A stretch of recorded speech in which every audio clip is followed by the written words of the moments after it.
Alors, comment se jouent les fonctions maternelles et paternelles dans les configurations familiales actuelles, monoparentales, homoparentales? Bon, c'est une nouvelle économie familiale, on va dire.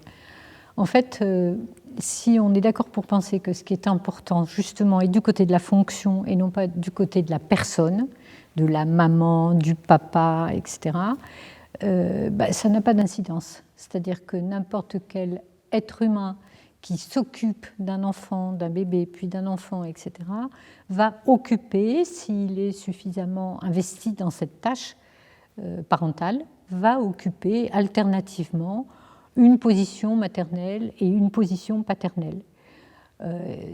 Là, aujourd'hui, c'est un peu nouveau, les situations homoparentales, par exemple, mais les situations monoparentales existent depuis toujours. Et pour autant, les enfants ne vont pas plus mal dans ces familles-là qu'ailleurs sur un plan psychique. Je ne parle pas là, évidemment, des questions de précarité, des questions plus sociales, on va dire. Voilà.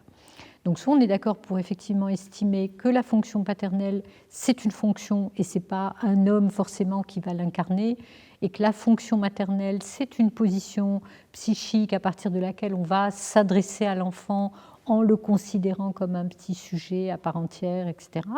Et ça peut aussi s'incarner dans n'importe quelle figure.